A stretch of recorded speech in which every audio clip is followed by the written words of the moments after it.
We live in a sort of a pecuniary mind frame where even absolute bullshit that is expensive will be looked upon as valuable. Hmm. Um, Whereas, in fact, these things, these techniques, these sort of mind expanding or sort of internal meditations, whatever you want to call it, they're so easy. They're completely free, and they are completely revelatory. They can reveal a lot of things about yourself, and there's a whole world in there. Yeah, yeah. And that's basically the source that everything comes from. Mm. Because I think I give that example in the book also, that the actual basis of empiricism, I mean, we're very used to, when we think science, we think about a method that's called the empirical method, which I sometimes call faith in statistics. It's almost like a religious adherence to statistics. However, all of that, left brain, rational, clinical, analytical, the fundament of that, the foundation of that is speculation, Mm. wild, crazy, magical thinking speculation, where someone comes up with the idea, oh, what if? Dot, Mm. dot, dot. What if we mix and match this thing? And many times it will fail, but in some, few cases it will be successful. And then you have a new scientific breakthrough, proven by the method of empiricism, but it still comes from the mind going wild in creativity and tossing, crazy ideas back and forth. So whichever facet we or whichever goggles we wear in looking at these things, there's always magic there. There's always the source. Welcome to Rebel Spirit Radio, exploring the frontiers of spirituality, consciousness, the esoteric, and humanity's sacred relationship with the living earth. I'm your host, Nick Mather, and in this episode, author and magico anthropologist Carl Abrahamsson returns to Rebel Spirit Radio to discuss his latest book, Source Magic: The Origin of Art, Science, and Culture. Among many other topics, Carl discusses occulture, magico anthropology, the need for an irrational rationality, and reverence for the individual in the face of systems of control. Also, please be sure to like and subscribe to this podcast on whatever platform you use to listen to or view podcasts. Your support is truly appreciated. Greeting, Rebel Spirits. Before the interview with Carl Abrahamsson, I wanted to let you know about a couple of things that are coming up. First, I will be presenting again during this year's Re-Becoming the One Symposium. I was really excited to participate last year, where I offered a presentation on witches, science, and the Inquisition of nature. This year, my presentation is on the divine masculine and is titled The Call of the Diamond, Tending the Wild Genius. The presentation will go live on June 12th, 2023, and I'll also be participating in a live panel discussion on the sacred masculine for the symposium. In conjunction with this, I'll also be offering a paid workshop on tending the wild genius.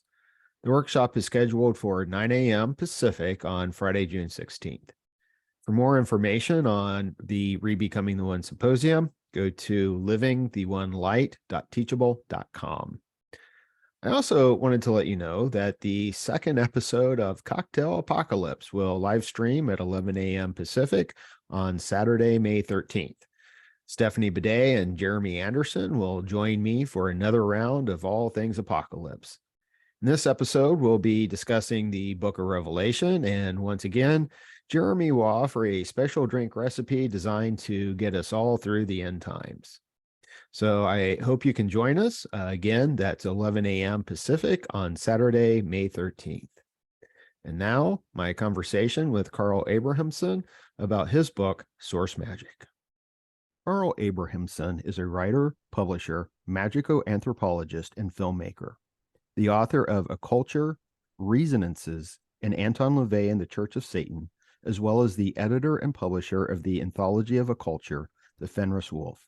He joins me today to discuss his latest book, Source Magic: The Origin of Art, Science, and Culture.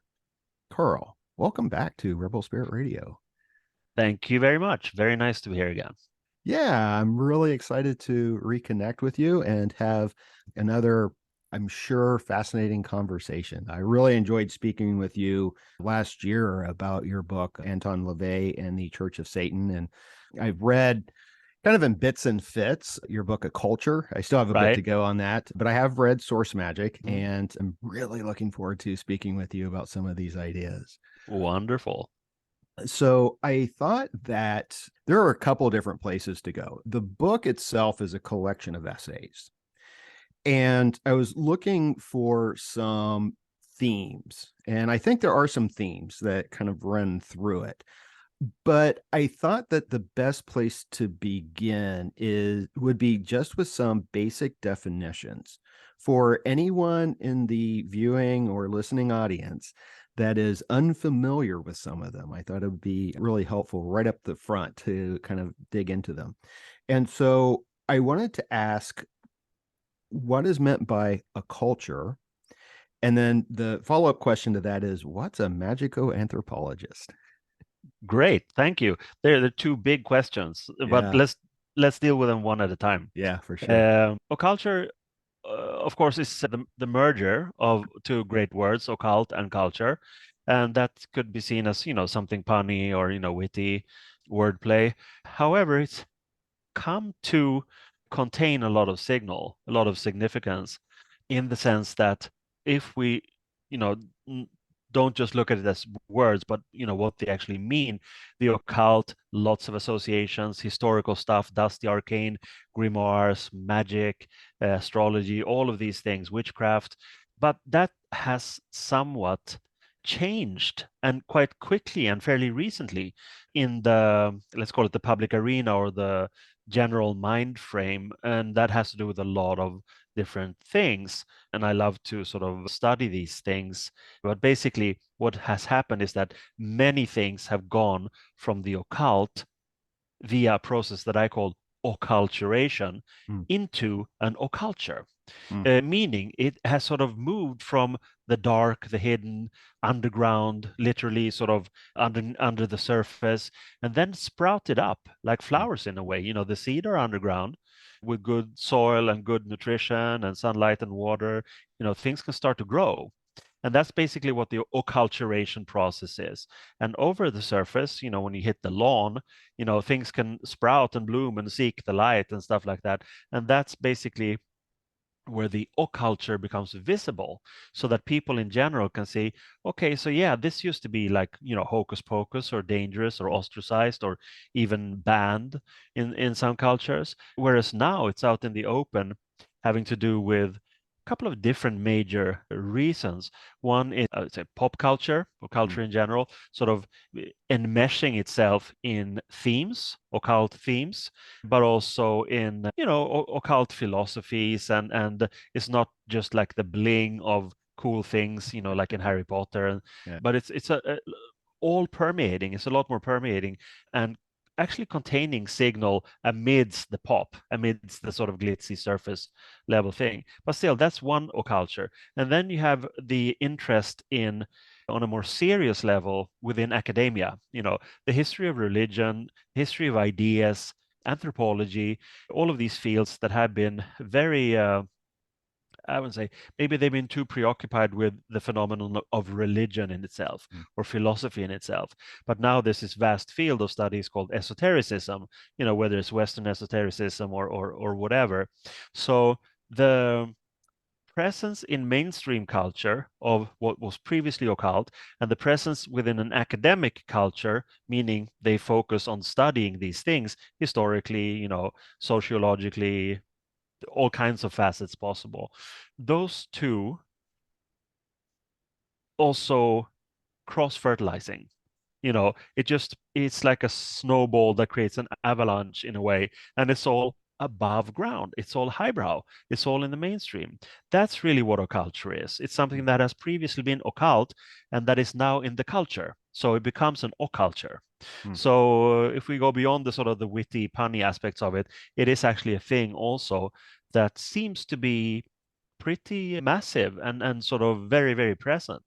And I have many theories why that is. Maybe we can save that, not for a rainy day, but just for later, because it is a very interesting thing. And I do believe that there is a distinct reason why this is happening.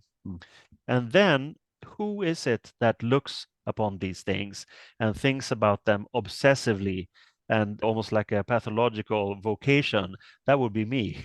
I'm sure there are others also, but that's basically what a magical anthropologist is: someone who looks at the meaning and function of magic within human culture, whether it's historical culture or present day culture, on an individual level, on a collective level. All these facets are, looked at from the magical anthropological perspective. The human being's relationship to magic, quite simply. It's not quite simply, it's a complex issue with many, many layers, levels. And then, of course, you have the weird, I don't know, issue or what is magic? You have to define it before you can get into it. And there are many, many good definitions. Crowley, he defined it as the art and science of causing change to occur in conformity with will. Tying it into the philosophy of will, Nietzsche, Schopenhauer, many, many giants in Western philosophical traditions and history. That means, and also LaVey had that with his, what he called the lesser magic, basically manipulative magic in, material reality, tangible reality. And that's beautiful. And that's one definition. But then, of course, you have the slightly diluted but also meaningful definition where two people come out of a cinema, for instance, and they say, wow, that film was really magical. It's an adjective that we use a lot in different contexts, and it basically means something that is out of the ordinary, something that is extra, something that is super, whatever it is, not really only fathomable with a rational mind frame, but it's something that hits you like on the emotional levels or all levels. It really affects you. That becomes the magical, in quotes. But then, of course, there are other ones too, having to do with the regional aspects or cultural aspects, and it could be many, many things. And I think, if I remember myself correctly now, I think I defined it at some point that it is a mind frame that allows for all the definitions to pass through it, meaning it's an integrating, immersive definition that sort of says that everything that, if you define it in one way or John Doe down the street defines it in his way, it's all pretty valid because it's a difficult thing to pinpoint exactly what it is. However, I still argue that whatever it is central to our existence. Yeah, thank you for that. Yeah, I actually have the quote here of one of your definitions of magic, which you had just said in terms of the mind frame. It's magic is a perceptive mind frame, a multifaceted filtering of information and an expressed intuitive will churned through an optimized and quite often aestheticized understanding of the importance of the irrational emotional psyche. Great. Yeah. Well I came done, prepared. Yeah. I usually don't have a lot of questions written out, but I pull out quotes and I have those. So it's right there at the ready. But yeah, no, I appreciate that because as soon as you mentioned magic, I was going to say, well, what is that? So, and I understand that it is so varied, it's a multifaceted thing, right? Yeah. And it does, though, seem to be kind of primary in some ways. And I know that what you do in the book, in the essays, is you kind of take it to a core, the source of it, which is the shamanic. Yeah. And so that was going to be another question for you is how do you understand the shamanic and its relationship to magic? What I present, and I don't think I'm unique in that at all, but I've given a lot of thought, and I think I stress it a lot, specifically in a few essays in this book and in the book as a totality, by calling it source magic, the origin of art, science, and culture, because I really mean that. And when you say the shamanic, let's define that a little bit. I would say that it is an inherent need in the human, not only the human mind, but in the human existence on an individual level, and thereby also becoming on the collective level, to transcend, to transgress, to transcend. Okay, so what? Well, to transcend the rational mind, which cogitates, which deduces, which uses logic and reason in a way to try to figure out, what to do with all this data that is coming in through the senses. But that is only one way of dealing with the information. And then, of course, you have what's called the epistemological question: from where does this knowledge come? Well, we usually filter through our senses, right? And then we could systematize that, and people can work together and looking at different things. However, there are also other avenues of knowledge. The main one, well, I wouldn't say the main one. I'm partial, but one great avenue or source is basically deeper aspects of your own mind. So there is more like a psychological aspect, whereas you could use the Freudian, schematic division model that was popular in the early 20th century. But basically, if you have the rational on top in a way, and that uses whatever it can to process data and information. But then you have sort of the things underneath that is equally easy to access. We just need to transcend whatever is on top and sort of weighing us down. And you can look at it as maybe jumping and skipping over or staying below. That doesn't matter. That's just schematic. But basically, going deeper inside your own mind and see what exists there. And I usually draw the analogy that there is another sphere that is very, very related, that is completely accepted by science and by us all, and that's sleeping and dreaming. Of course, that's also a highly irrational sphere filled with interesting information and input that also tangents, it also touches upon the emotional. It's not merely pure data, but it tells us stories, it gives us symbols, and we accept it as real because we spend a third of our lives in that mind frame. So it's a big deal. And I'm sure everybody is more or less frustrated about how little we remember in terms of dream recall. But I'm sure there's a reason for that also. However, in an awake and even completely sober state of mind, you can go into those layers and find stuff about yourself and others and about basically anything. And then you come back to your rational mind frame with remembrance of all these things, and then you write them down and you process, say, what the hell is this? What can I do with this? But that's a good, healthy first step, because that's a validation of the fact that you have actually found something. And then the most critical people will say, oh, it's just an illusion. It's not worth anything. Whereas the more open-minded people will say, this is very, very interesting. Where the hell does this come from? Where is this epistemology? What's going on here? And it doesn't require, we talk about the shamanic, and then we have this thing where you have the shaman's drum, you have the drum beat, which is sort of emulating the heartbeat, and you travel on that, on the rhythm and on the frequency that drum generates. And there could be other things making those rhythmic sounds also, and even singing the human voice. It's all about vibration that you sort of, and I put this in quotes now, that you travel on or travel through. And that's like, archaic human knowledge, as far back as, we can say, chronicle time, meaning in terms of remnants of in archaeological finds, and also in certain indigenous cultures that still exist in sort of unbroken lines of behavior. This shamanic approach to finding out information is still there. It's still integrated. It's not a new thing. It didn't sort of pop up in the 60s or in the 80s. It's been here as the most central thing that people have done to acquire information that is not merely central in the immediate moment. So that, I would say, it's the source. And the source, Jung could say that we had a collective unconscious, meaning that, similar things appeared in different, geographies, different parts of the world at about the same time, as if something were going on. And those religiously inclined would say, oh, it's God, or it's the gods, or those, but I stick with a psychological model, and I would say that it probably has to do with, how to survive in new ways beyond the most primitive tools.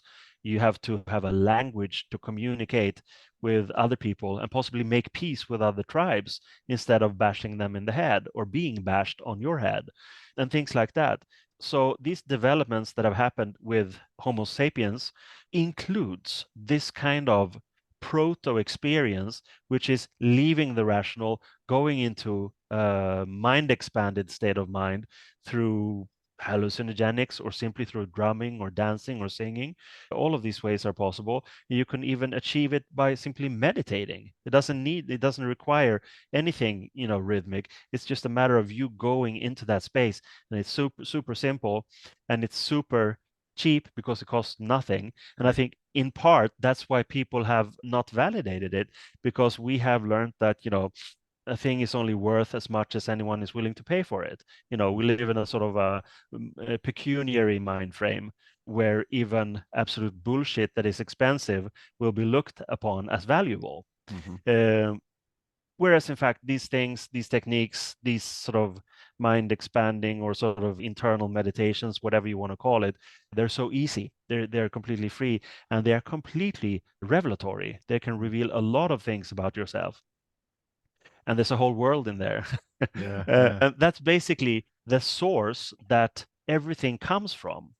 Because I think I give that example in the book also, that the actual basis of empiricism, I mean, we're very used to, when we think science, we think about a method that's called the empirical method, which I sometimes call faith in statistics. It's almost like a religious adherence to statistics. However, all of that, left brain, rational, clinical, analytical, the fundament of that, the foundation of that is speculation, wild, crazy, magical thinking speculation, where someone comes up with the idea, oh, what if? ... What if we mix and match this thing? And many times it will fail, but in some few cases it will be successful. And then you have a new scientific breakthrough, proven by the method of empiricism, but it still comes from the mind going wild in creativity and tossing, crazy ideas back and forth. So whichever facet we or whichever goggles we wear in looking at these things, there's always magic there. There's always the source, and it is, as you say, shamanic. It's a very good word, because I don't think there's a magic, as we said before, it's a kind of a vague word with many meanings for different people, whereas the shamanic basically means traveling inside, getting information, coming back and dealing with the information in the best possible way. And I think it's part of our survival instinct. Nothing more, nothing less. It's just a part and parcel of the same, we think of fight and flight. That's a very physical, immediate response, right? But also we survive by learning things quickly in new ways, assessing the situation and processing that kind of information also. Right. There's a lot there to unpack, I think. Indeed. I appreciate everything that you just said. And one of the things that I've been doing is, I teach religious studies and philosophy, and I always claim that the source for all of our religions is what we're calling the shamanic, and this attempt to alter human consciousness. I know, the great historian of religion, Mircea Eliade, he defined the shaman as a master of ecstasy. Yeah. And as I've been pursuing that line, you see it everywhere. You see it in all the world's religious traditions, although it's a little bit more hidden in the Abrahamic traditions, but it's there. I think if you look, you can definitely find it. But what was fascinating to me is starting to discover the shamanic in the history of philosophy. And I think it's there. But it seems to me that this has been repressed in some ways. And I think that anytime you repress something, you can only repress it for so long, and it's going to burst out. Yeah, so, exactly. Yeah. So maybe it's bursting out in flowers. That's a good, good image there. But it just brings to mind the idea, we are so focused on the rational, and the rational is important, but we also need the irrational. Absolutely. In order to move forward. I think at one point you refer to it as irrational rationality. Yeah, no, absolutely. And I think it just can see it in so many different fields in general human culture. And I don't only mean Western culture. It's just ingrained in every culture. You cannot simply be rational. There will be things, inexplicable processes that make certain people artists who are just, have the vocation, or again, maybe it's a pathology, I don't know, of creating something with, the usual creative means, mainly expressing something. And maybe it's a neurotic process. He or she wants to express herself or himself, but it could also be like a funnel thing. They don't know what it is. They just feel they have to do it in a way. Mm. And then other people have incredible skill with numbers, mathematical skill and that kind of, spatial skills. There's a whole range, full spectrum of human qualities in different people, right? But this shamanic approach can be applied in every field. That's the thing. That is a little bit, I won't say dangerous, but it can be hampering to talk about the shamanic, because the first image that people get will be some indigenous person with a drum, Right, and right. then, and 10, 20 Western acolytes lying there Right. and traveling, but that's fine too. But it's, in search for a better, more generic term, it's basically going into the inside, deeper levels, nothing dramatic, no extra things are needed to trigger it. It's just, trusting the process in a way. And we know from science and many things where people have gone into a methodical usage of the hypnagogic and the hypnopompic states, for instance, in trying to figure out scientific problems, whether it's been, electrical processes, or the guy who developed, or benzene, many sort of scientific, which are typically left brain things, but they have used methods that are distinctly more open-minded, and they come up with new ideas that they couldn't previously deduce. It wasn't a cogitation process. And those people have been great pioneers, of course, because they have been more open-minded. And then you have the same processes within finance, people who come up with new ways of doing things, basically. And I think maybe inherently it has to do with the new, creating something new. But it doesn't always have to be dramatic. You can also come up with something new simply by carefully treading on something old. It doesn't need to be like a quantum leap into something new. However, that's also an aspect. That kind of, let's call it speculative science, I think mainly in physics. I don't claim to understand Einstein's theory of relativity, and that's like old school. That was over 100 years ago. Today, I'm sure these people are somewhere completely different, and we will never really understand, but we understand enough to say that this is important work that they're doing, whatever it is they're doing. And I'm sure all of their work is not pure cogitation. It is taking the concept of random, for instance, and the concept of invisible processes. Like when you talk about that, or if we had talked about this, hundreds of years ago, we would have been, heretical. Like trying to describe the process right now, where you are on your continent and I am here, and it's real time, so called. We're talking, and there's no cord, there's no telephone. It's like, it's real magic in a way, if you use that older kind of way of looking at it. And I'm sure there are a lot of things in the natural sciences we don't have an idea of how it works. Perhaps the scientists don't know, but still they're working with it and finding new things out that are actually applicable somehow in our human culture. So there's really no field that escapes this kind of magic, meaning that there is a source to which you can connect and get information for the field that you're working in. And again, I would say that it's so ingrained. It's not something extra. It's not something outside of us. It's not a concept. It's just an inherent part of our minds, and again, of our survival instincts. The reason why we have this is to make better decisions faster. Yeah, I do want to say though that we're still heretical, Carl. Yeah. I know.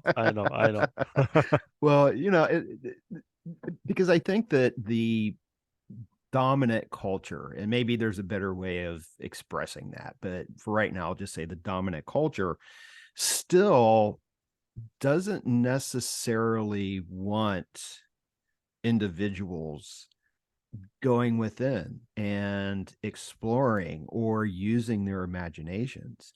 I've often complained that it feels to me quite frequently that my imagination has been colonized. Yeah. That the dominant culture is, set its flags up and like, no, this is how you're going to imagine things.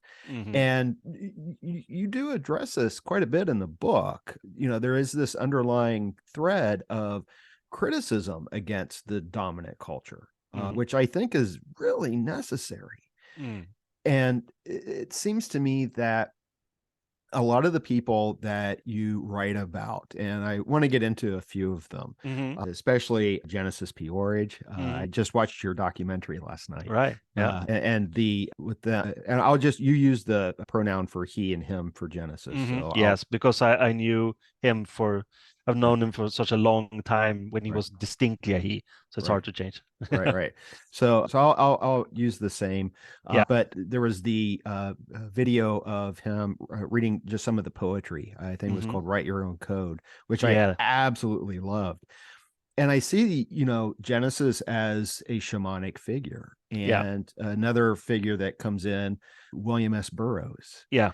And I think that maybe just to focus myself here, I want to start with Burroughs. And you don't write specific, there's not a whole essay on Burroughs, but he kind of runs through. Yeah.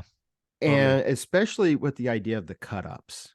And I see that also as a kind of shamanic activity. Oh, absolutely. Yeah. Yeah. No, and it's very, very good examples that you're bringing out. I mean, they're very dominant in my thinking and in my writing in general. I'm sure there'll be even more of that. But the thing is that if we stay with this thread of heresy in a way. Burroughs, of course, was big on the concept of control and saying that it's not, it's not one corporation or it's not one government or one council that is super evil, like in some James Bond notion that's called control. Control is something much more nasty and all permeating because it includes not only censorship but also self-censorship. Right. You can apply via culture affect and create a culture of, I don't know, self-loathing in a way, or low self-esteem, and makes people good consumers, and it's pretty basic. And I think what Jen did in a kind of lineage, he applied the cut-ups, which was a technique that they didn't invent it, but Burroughs and his friend Brian Geisen sort of reformulated it and experimented with it in a lot of ways. And Jen sort of took that on and applied it to more ways than just using text. Burroughs was a writer and Geisen was a fanciful psychedelic painter in a way, but Jen applied it on music technology and video, of course, and many different fields, with this in the same spirit and also with the same attitude towards this vague yet very draconian force called control. Today, it is a bizarre situation, I think, in which when I say we, then I do mean us in the specifically Western cultural sphere.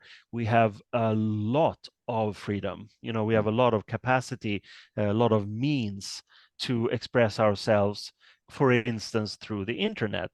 And I still remember that, classical meme should be in a museum of memes, probably, in culled from the first, publicity drive for the film Alien.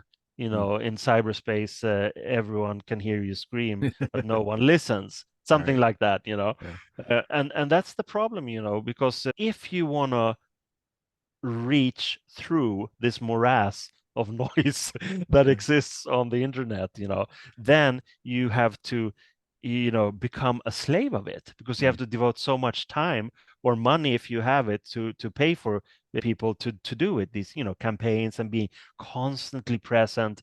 It's like pure slavery under the umbrella of individual liberty and freedom of expression. So it's kind of a paradoxical situation. So I think that control is very intelligent and takes on new shapes, and a lot of it, I think we have real freedoms in the sense that no one is censoring us. However, we could algorithmically be drowned out in favor of beautiful young girls, who dance a crazy dance, and that will become a smash hit. And I can't blame them, but still, it's amorphous, thing that changes with the culture it's in, but the mechanics are still there. And I think also, not going into politics, but it's this kind of hyper division or diametrical polarity in a way that it's a part and parcel of the same thing, because in reality, politics is basically about, street lamps, who screws in the street lamps and who organizes the infrastructure and stuff like that. In American sense, it doesn't really matter which party is running the show. It's just a different level of corruption, it seems. But the country moves on anyway, as it always has.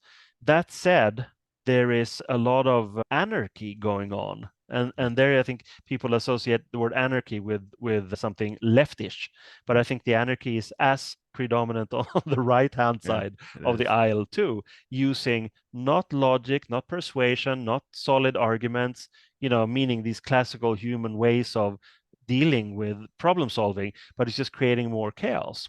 And that's concerning. That's should be a concern. And of course, it reflects also on European soil again, with the war having to do with an archaic mind frame from our neighbors to the east. So it's just weird. And in all of this, we have the technology that is anarchic also, which is a good thing, because we can have a new kind of journalism in a way that can actually broadcast live from the battlefields and show horrendous things that might affect opinion, in a completely new way than what has happened before, when everything was like we are big media companies with representatives. But I also write about that in one of the essays, that about the aesthetics of media. So that we take for granted that something that is shot with a cell phone is real. It carries the signals of not just a shaky aesthetic, but it's something real. Whereas in fact, it's so easy to fake whatever with a cell phone. It just need a hand to hold it in. And so technology offers a lot of avenues, but I'm not surprised that it also is completely what would be a good word, deluding. It also offers the avenue of complete brainwashing, actually. Yeah. When I wrote my master's thesis, I actually focused on the internet and the computer revolution, because it was still, you and I were about the same age. Yeah. And, we both remember what it was like before. And yes. that excitement, at the very beginning. And I know that the internet and the first sort of online communities emerged out of the counterculture of the 60s and 70s. So there's a cultural aspect to the inherent in the internet. And I know, and I think this is actually when I first came across Genesis's name and their work, because there was, in the early days of the internet, and we still have this somewhat, this idea that we can play around with our identities. That identity is something that's a little bit more fluid than what it used to be. And I know that there was also this idea that the internet was this almost like Promethean theft of fire and giving the power to people. And I was guilty of this, of being caught up in all the excitement, and this is going to change everything. And, the early days of the internet, it was pretty wild, but now increasingly, I feel like I don't see that so much. I see a little bit more manipulation by the owners. Because I remember I could spend hours, and you just kind of go through and, hyperlink and end up in some really fascinating places. But now it's like, everything's like, okay, well, you just go to Facebook and that's it. Absolutely. No, but I think it's part of the overall structure that we live in. I was thinking while you were talking, I thought of this thing where the piracy, piracy has always been very interesting in cultures, repressive cultures that have always been pirates or rebels in that sense. And the ultimate piracy some time ago was the striking of a new mint, a mint of their own. And I'm thinking of these things, what do you call it, cryptocurrencies. It's almost like the same thing. I'm not saying I'm in favor of it, but it's interesting that when things become too rigid and something new is needed, it's either substantial and dangerous in the rebel sense, or it's maybe a complete sidetracking thing to keep people from thinking about high inflation and being poor. They go, oh, I'll just invest in some cryptocurrency instead. And it's kind of a cynical title too. Cryptocurrency is like signifying that it's not really real, because it isn't really real. Yet somehow some people have decided that it has value. It's just like creating a pirate flag and saying this is part of our tribe, our nation. And initially it's just a decision, but it can become a reality if people join up and join, by the fire, join the flag. That said, I think also that, let's see, with pirates, yeah, that's it. I was thinking about sort of midway, not the first pioneering years, but then this thing came with file sharing. And you had the Napster and the music and sort of, it's piracy, like when I grew up with cassettes, it was like home taping kills music. There were stickers in the record stores and stuff like that. But still, you made tapes. You didn't give a damn. You loved the music, and that's basically what drove the file sharing thing too. It wasn't the theft that was interesting; it was the sharing, right? And then what's happened then is that as the web itself has become more, I don't know, commodified in a way, compartmentalized, monetized, then you have companies like Spotify, for instance, who are probably, you could say without being sued, actually stealing from musicians. They are the ones who are stealing because their dividends is so ridiculously low, whereas the turnover in general is huge. And then of course they weave their magic so that it always shows a loss. But it's a huge turnover of like billions, millions and billions. And that's interesting how the very same thing, original love of music, you want to share the music, but then someone says, no, this is illegal. And then just a short time afterwards comes this new technological platform, which you pay for and to get a lot of music, but the artists who've made the music get almost nothing, So which is the more,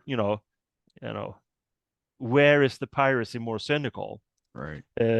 So I think that that's part of how technology sort of takes over. And of course, we're now, in the midst of AI taking over completely. I mean, have these people not read science fiction? Yeah. It's just like there seems to be a strong death drive in the tech culture, in the tech people. It's everything from Elon Musk showing, not really balanced psyche there, doing good stuff with the electrical cars and stuff, but then of course wanting to go to Mars again. Hasn't he read science fiction? I'm sure someone will be able to go to Mars, but I doubt strongly that it'll be him. Yeah. Yeah. Well, and there does seem to be this sort of death cult, especially in regards to the natural world, and it's this idea, well, the earth is in pretty bad condition right now. So, hey, let's just go to Mars. And it's like, well, why not just fix what we have? Yeah, no, it's total escapism. Totally. Yeah. And of course, it's a guy thing. When you're so rich, you can do anything. Okay, so you have another billionaire who wants to go to space too. Well, I want to go to space too. Who has the biggest rocket? It's infantile. However, they are unknowingly part of control because their wealth and what they make money out of is basically creating a culture that is completely pacifying. Amazon is wonderful. It's really good if you're a consumer, but on the it's also kind of killing mom and pop businesses. It's just like New York is a good indicator. Yeah. Where it used to be all mom and pop, it's only chains and expensive to boot. So I don't know. And then of course the control used to be invisible. It didn't like to show its face. Not even too draconian, not too many, police or surveillance. I think maybe the CCTV thing that happened pretty quickly too, sort of took over from the brute physical force of monitoring people. And now people accept that and they actually feel unsafe if there isn't CCTV on their street. Right. It's a weird warp there that people want to be monitored. And it's very much Orwell. Everything is George Orwell and also Huxley, Brave New World. Yeah. Two classics in that sense. Yeah. Prescient books. Yeah. Which I think I just have to say this, that at least my experience with people in the United States, they don't understand that Brave New World is not a good thing, because people will constantly use Brave New World as if it's like some utopia. And I'm like, have you actually read the book? Because no. No, I reread it recently. It's a fucking masterpiece. It's incredible. Yeah. And that was in the 30s. But of course, you had that then in because you could see in the Soviet mentality before, like the Third Reich of Germany, which was something else, but Soviet had that sort of regard for the individuals as ant, turned everyone into ants. Right. And of course, the people on top weren't ants, they were living the good life, but everyone else was just. And I think the Western, capitalism in a way does the same thing. But at least we have the illusion of safety and the illusion of liberty. And I would say for those who are smart and sort of discriminate, there is actual freedom also. I mean, you and I can sit and speak like this, and they will touch, hopefully, some people who'll be curious in the ideas, whatever, and in the book, I hope. So I think it could be worse, but that doesn't mean that those strains of draconian control aren't there. Right. Yeah. I think that it's difficult in the sense of breaking free. It seems to me that it has to be this sort of courageous act, because and I think it has to be an act that is grounded in self-reflection in a way, and a negation of the dominant culture. And I like, there's a term that you used, I think it was in the chapter on Ernst Jünger, and I've not read Jünger, but the term was the anarch. Not an anarchist, but the anarch. And this is someone who, they are the rebel. They resist everything. Yeah, absolutely. And he defines it really well. Of course, there are other anarchs and other people who've defined it. This thing of being an outsider of your own vocation, and I'm thinking of Hermann Hesse in a way, and Montaigne, the French nobleman in the 16th century, who just like watching everything. They don't really engage, unless they have to, and then they keep their records, they keep their journals, and process the information, for themselves mainly, and then also for a small readership. And I think just the position, because you could also not write, you would still be an anarch just thinking about these things. And the anarchist, excuse me, on the other hand, will always be attached to the power, will always be attached to the negative in an antithetical position, but it will always be the weaker one, because even if you manage to, kill off someone or throw a bomb, whatever, you will be immediately killed yourself. So what's the point? Whereas the anarch is just standing on the side and looking at the spectacle and, drawing deductions from that, pro or contra. I think it's a wise position. And I think that if you are, and this, come into like Eastern philosophies here, like Taoism, if you're completely in the center of things, then everything else will be extreme. Even the moderate political movements it's just like they don't seem to get it, that, the sun is the center, and you have to be the sun of your own life. And sort of let everything else swirl around like, electrons or planets, whatever. But if you aren't, then you will become an electron or planet in someone else's solar system. It's just how it is. Yeah. Well, and that is a really good description of how I think most people feel, at least in the United States. Is that, we are not our own centers, because of this system that we are trapped in. The center is the industrial capitalist extractive economy and system. And our corporate overlords. And it's very difficult to break free from that. And I agree that there is some freedom And I don't want to bash the internet completely, because I do see a lot of incredible creativity. And I think that's an amazing thing. But we do exist in this illusion of freedom. I always like to say, you know, being able to choose between 20 different brands of toothpaste does not make you free. No, no, exactly. No, but that's exactly it. And I think again, that's what I'm trying to get at with the source magic as a book. I mean, it's different chapters, different essays, slightly different topics. But if there is a red thread, it is this sort of reverence for the individual and the individual's relationship to the outer world or the collective or whatever we want to call it. And I'm thinking specifically of the chapter about The Prisoner, the British TV series from the 60s, which was such a fluke, you know. And I think it had to do with LSD, that the producers and everything were turned on. It was the right time, the right, you know, space and culture to be able to produce something so radical about this former secret agent who resigns, but he's not allowed to resign. So he's placed in this, you know, it's called the Village, which is basically jolly, colorful prison where everybody is smiling and happy and sort of completely, I don't know, living a lie. They're all prisoners there. And when they try to escape, it, you know, the draconian measures become violent. And then the secret agent tries to cope with and understand what's going on. But he's so adamant in his individuality. And that's the beauty of the series, is that it's easy to become sedate and comfortable and live in the comfort zone where you have everything. And those options are completely available to us because that's best for control. However, if you want to be divergent in any way, just like being your own person, then that becomes a problem. So that TV series is incredibly prescient also, and many other things. And I think again, you know, you don't need complex magical orders, systems, structures, religions, philosophies, just this thing of being true and honest to yourself.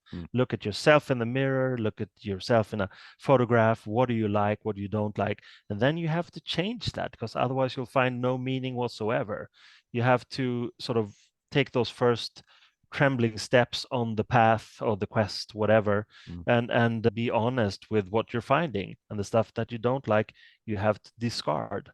And then you go for the attractive stuff, because there's a reason why it attracts you.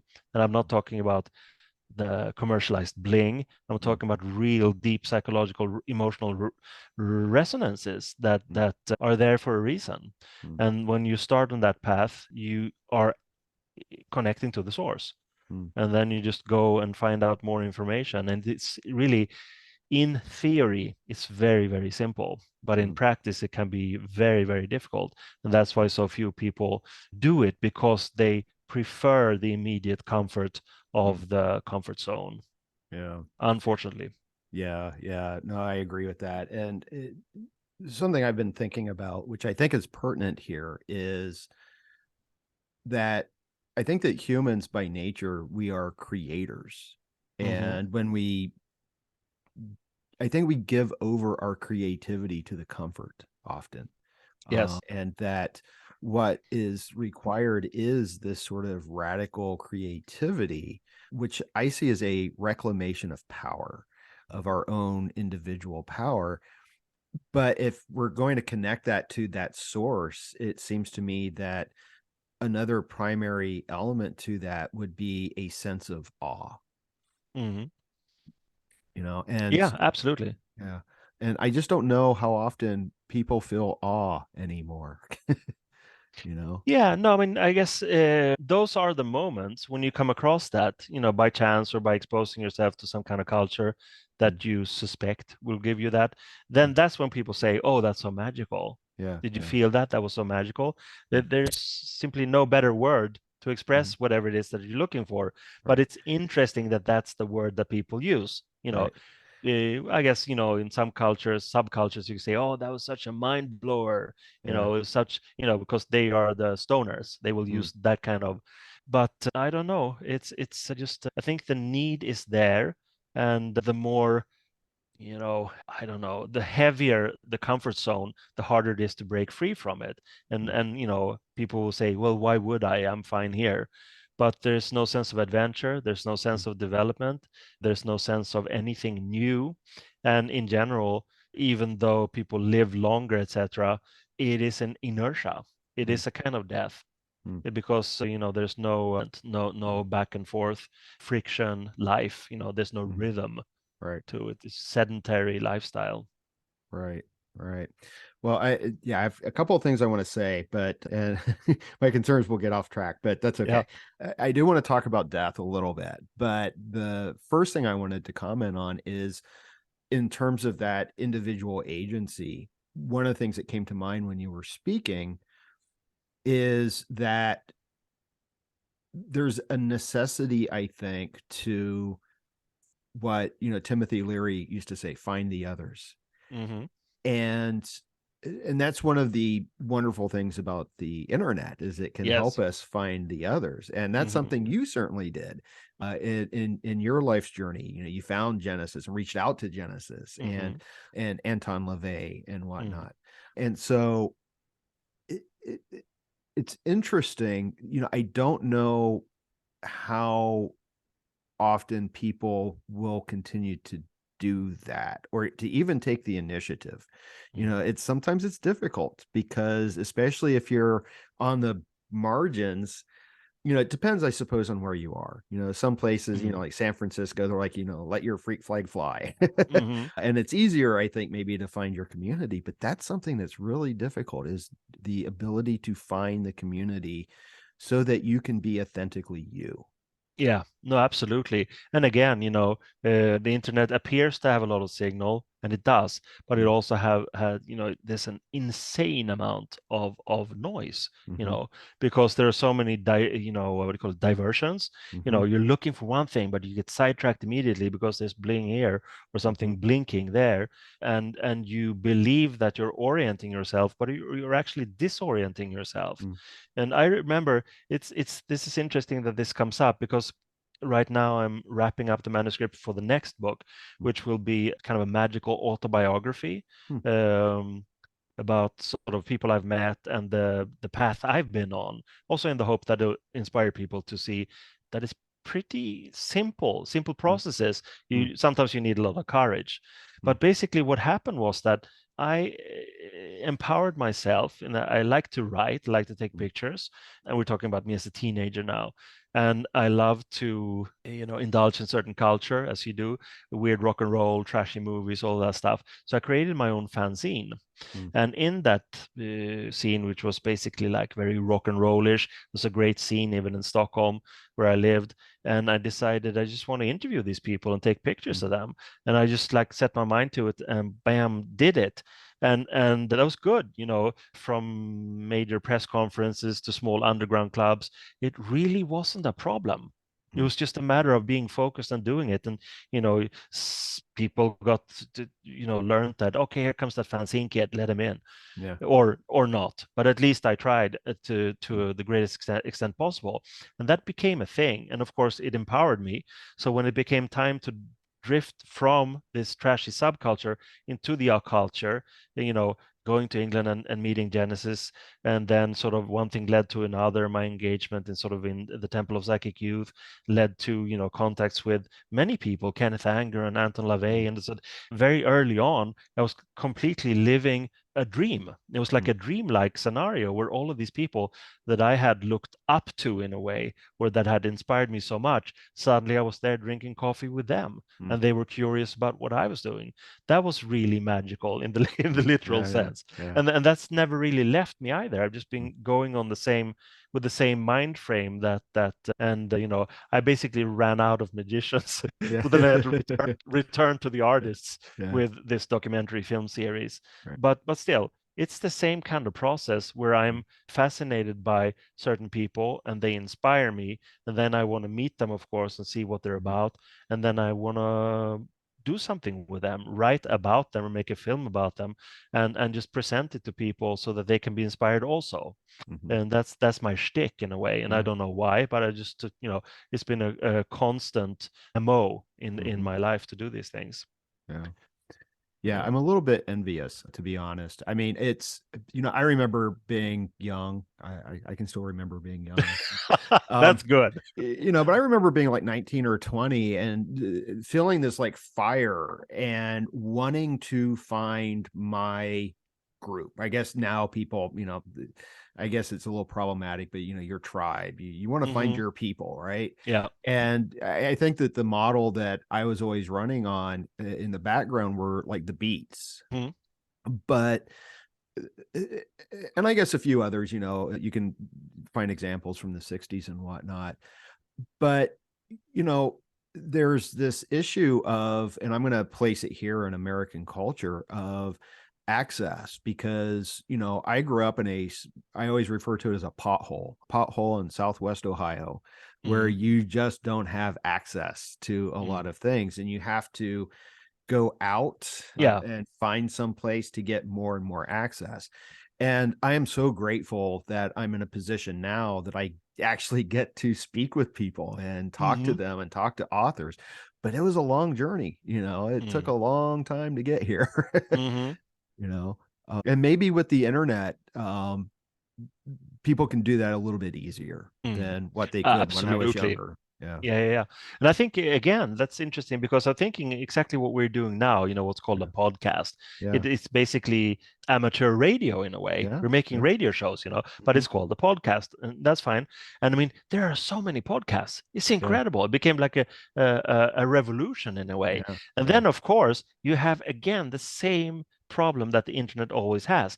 There is so much, if you're interested in one thing, even the most narrow, highbrow example of any sort of culture, there's like 20 different podcasts about it. And then, of course, then you lose yourself to finding that out and listening to that. So it becomes like, what do you call it? Like, a quagmire in a way, with good intentions. It's gonna be really interesting stuff. But instead of, doing something that you want to do, like procreative in a way, then you passively take part of stuff that continues to inspire you, and that can be good, and good enough, but you also need to sort of funnel it through yourself and make something with the inspiration. And I think that's where most people lose it in a way, because it's so easy and so cheap to take part of inspiration. Books are cheap, the internet is invasive. I was going to say it exists, and it sort of takes over so easily. And the same thing with, you don't even have to go to a cinema. You could just watch streaming, binge watch. That's an interesting term. Binging I associate with drinking, alcoholics, binging. So you binge watch something that you would never go to the cinema and watch, like 14 hours worth of some yapping people back and forth. It's like, it is narcotic. It's sedative. Yeah, it is. I mean, there's incredible creativity again, and this is something that I've thought about, and I'll take it back to the awe, because I will often ask my students, and this is the very first class, especially in religious studies, when I'm trying to unpack what religion is, right? Because it's not an easy term. And I will often connect it to this sense of awe. And I will ask them, when is the last time you felt a sense of awe? Now, overwhelmingly, they're going to say that they felt it in nature. Yes. And I get that. That's where I do, put me out in the canyon and I start communing right away. Yeah. But every now and then a student will say, oh, well, it was the last, Marvel movie that I saw. And I used to have this initial, no, you're not going to get a sense of awe just by watching the Avengers. But then I go back to 9-year-old Nick seeing Star Wars in the movie theater and see that very first scene, and it was a sense of awe. No, absolutely. Definitely. Absolutely. There are absolutely things for new generations that you and I can't relate to. Right. And we can argue and say that, oh, it's just so bland, so diluted, so commercialized. But still, I think there's a reason why these things are so insanely popular. Even Fast and Furious, these incredible franchise, I think it has some kind of very primitive yet mythic potential in there. Otherwise, it wouldn't be so successful. And whatever it is, I haven't seen those films, but with Marvel, I remember buying the Marvel comics, Thor and all these people. And it says it's basically all, God fairy tales, like from the Scandinavian pantheon, from the, Roman or Greek pantheons, basically mythic stories that gradually become more and more diluted. And our culture in general and our cultural sensibility is completely diluted. Unfortunately, that's why the entertainment must be diluted for people to understand it. So it's a kind of a cross-fertilization between supply and demand in a way. And it's pretty bad, but for that generation, it will probably create a sense of awe. Because it's also so, I don't know, it's so technologically savvy in the creation of an illusion, much more so than people with Super 8 cameras shooting a movie in the 1960s, Right. Today you can CGI anything. I mean, I wonder if this kind of insanely skillful illusion making isn't going to affect our dreams adversely. I think it's going to sort of, because we get that while watching, again, binging something for 10 hours. And then, how can dreams compete with that? It's just like they're building incredible worlds that are believable. Yeah. Well, and I like that there's this aspect of the mythic to it. And this is one of the quotes I have from your book. If myths aren't necessary to our survival, they simply wouldn't exist, let alone feel so resoundingly relevant. Anything of mythic value is directly connected to the shamanic source and hence to our survival. But I wonder, the mythic, it seems to me that it's something that's going to, I don't know, I'm kind of thinking out loud here, but I kind of want to see the mythic emerging from the base rather than being imposed upon people. Yes. Yeah, I think originally it's probably safe to say, as it's called, that it was basically cautionary tales, like parents telling their kids to don't go out into the forest. But if you tell that to a kid, they will go into the forest, or maybe a teenager or whatever. But if you tell a tale that has symbols, that has gods, that has larger than life protagonists, and there is a moral involved, then they will listen, and you learn by default in a way. You learn by the proxy of fiction, which is very, very, very interesting. And I think it's exactly the same today. Unfortunately, there is this thing where the people who make the content, as it's called, basically movies, TV series, franchises, whatever, there's always inherently a moral in there. And however, it's not like it used to be. It's the end that carries the morality. The hero gets the girl and they kiss and it's a happy ending, But today it's more like it's a display of morality in the display of lifestyle. It's what the protagonists consume, it's how they talk, it's many, many things that are all carrying signal.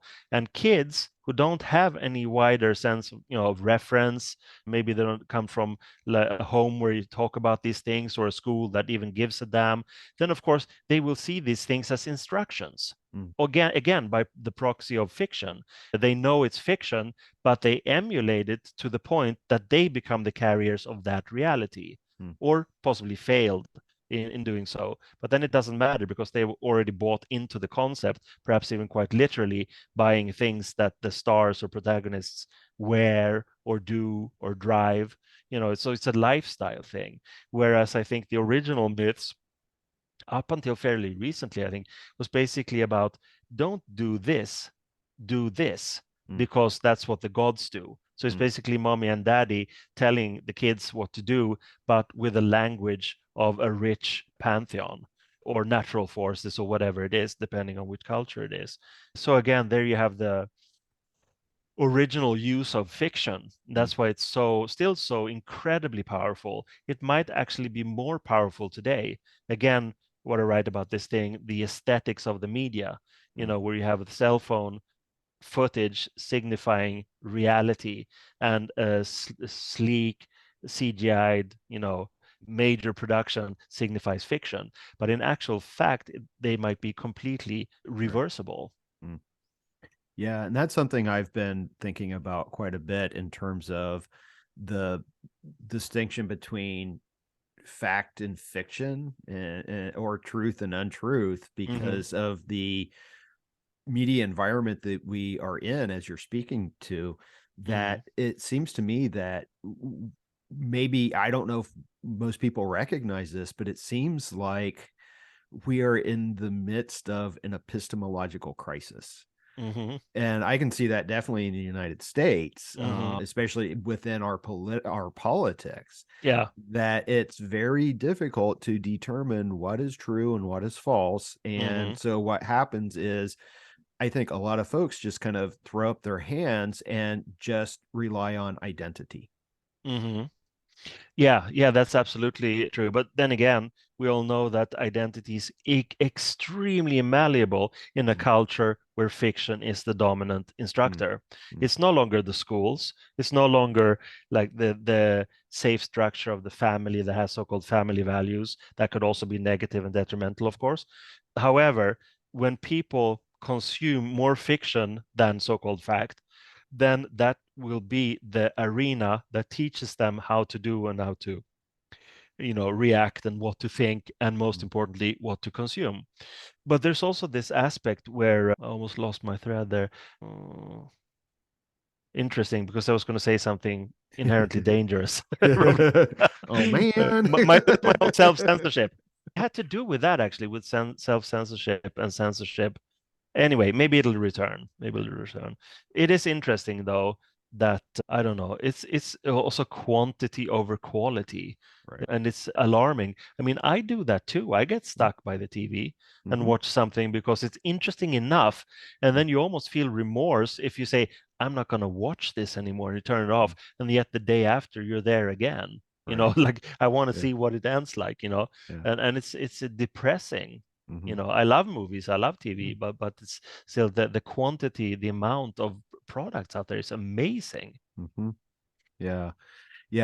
For me personally, I think the key is to just limit myself. And, I think that often what happens is it is such a driving force in cultural conversations. Oh, did you watch this? Did you watch this? They always call it, the water cooler sort of TV shows. And I'll watch some things here and there, but I pick and choose.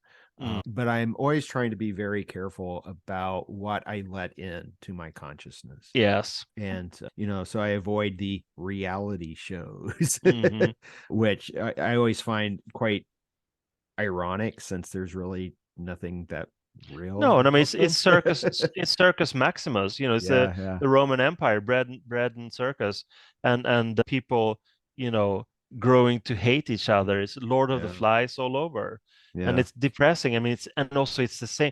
How can people watch that and not get tired of the format? Because the script is almost the same, whatever it is. There can only be one winner. And it's like it's so generic. And that is also depressing to me, because at least you could have a kind of a new format, challenge people a little bit. But then, of course, it's not about challenging people. It's about keeping them, completely sedated. Yeah. Well, and along those lines, this sort of sedation, there seems to be, I'm trying to find the quote here, I may not be able to find it, that we are kept sedated so that we don't think too much about our own mortality. I'm kind of paraphrasing. Yes. Yeah, no, absolutely. And I think that is such an important thing. And that's why I have it in the book.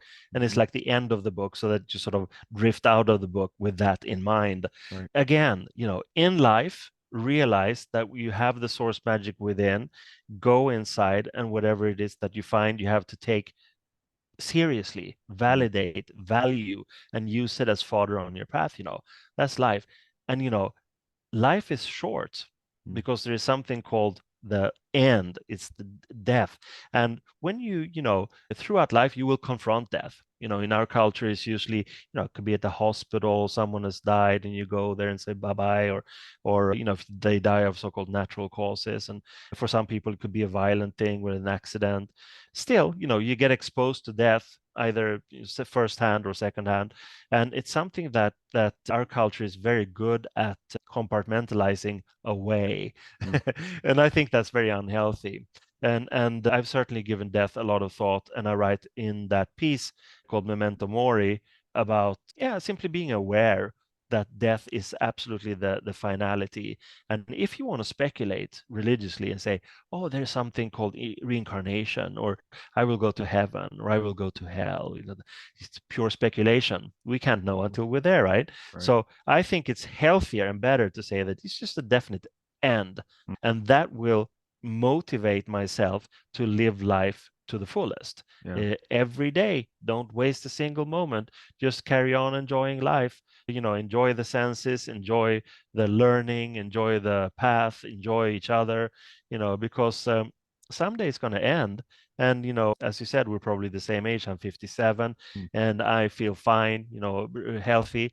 I can feel, the joints, creaking a little bit, so okay, I can see it coming. I hope it's going to be a slow process. Right. But still, I'm going to grow old and I'm going to die. But until then, I'm just going to have a grand old time writing books about magical anthropology. Yeah.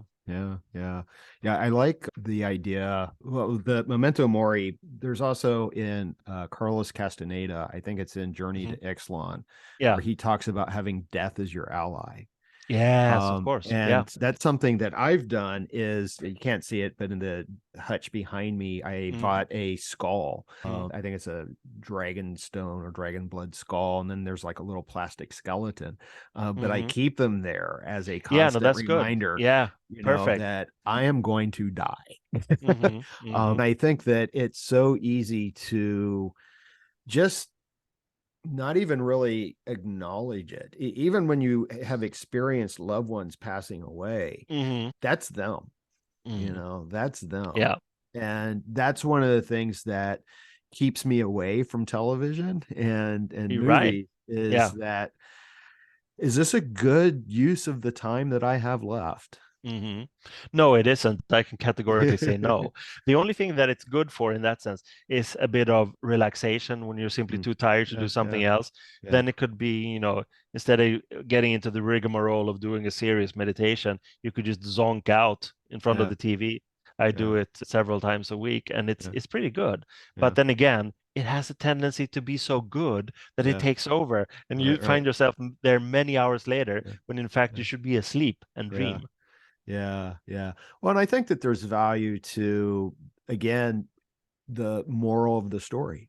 When we watch these things, that, it's not always, I mean, reality TV, there's no moral to that, I don't think, other than be a good consumer and equating the good life with beauty and wealth and things like that. But celebrity. But I think that with fictional stories, we can examine values and think in terms of what it means to be a human and what it means to be in this world in ways that we can't always do in our own lives.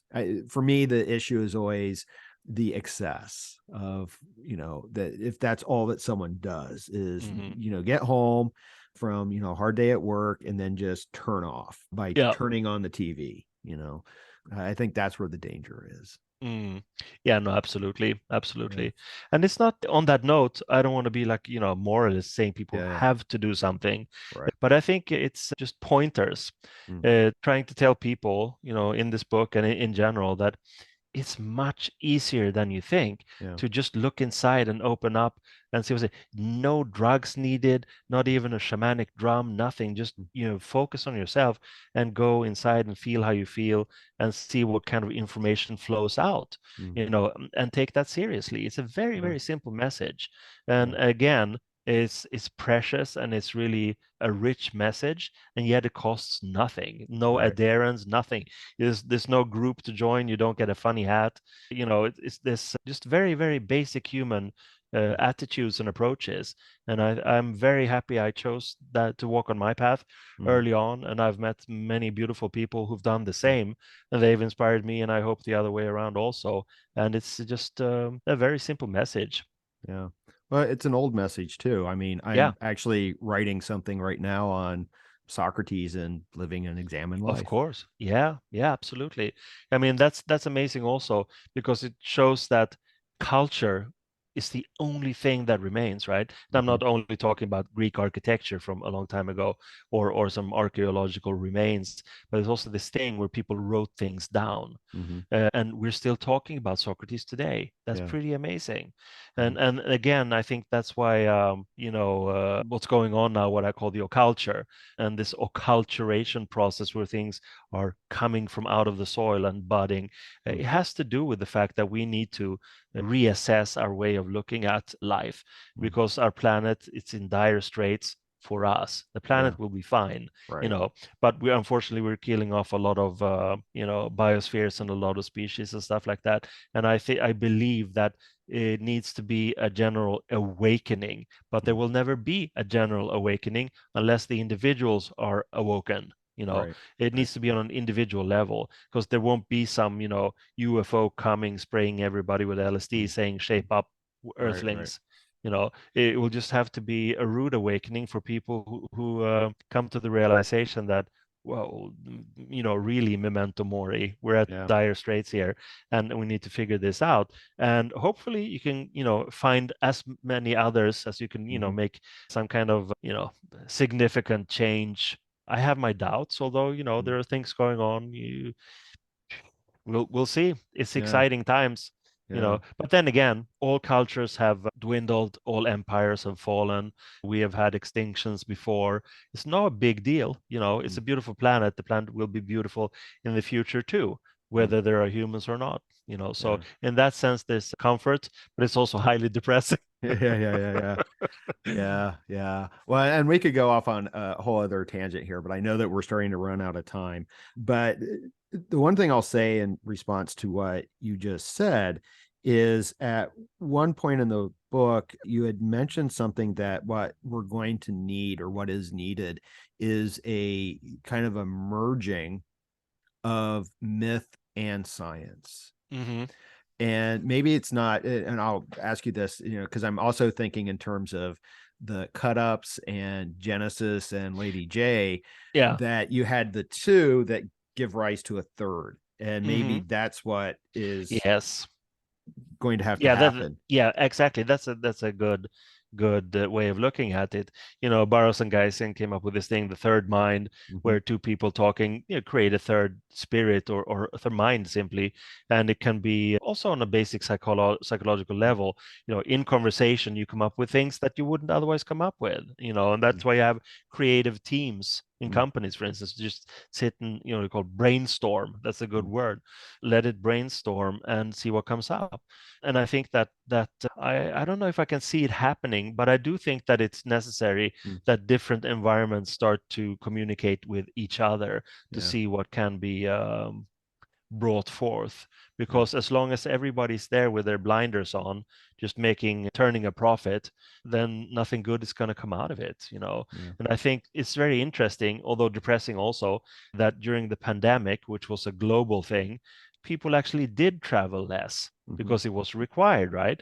And there was a new way of thinking, basically coming from someone talking about kind of an invisible enemy, of course tangible for those who became infected and died also, and their families, but still it was something like literally in the air that made us change perceptions and behaviors. And that's kind of interesting, because it was a big pandemic. I think 1 million people died in the US alone, right?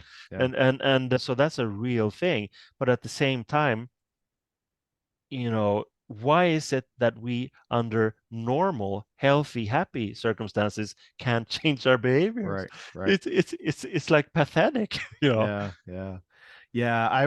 don't know, during the pandemic, I remember, because I'm in Southern California, in Pasadena, which is just outside of Los Angeles. And I remember in the early days of the pandemic, I went out walking once, and the air was clean.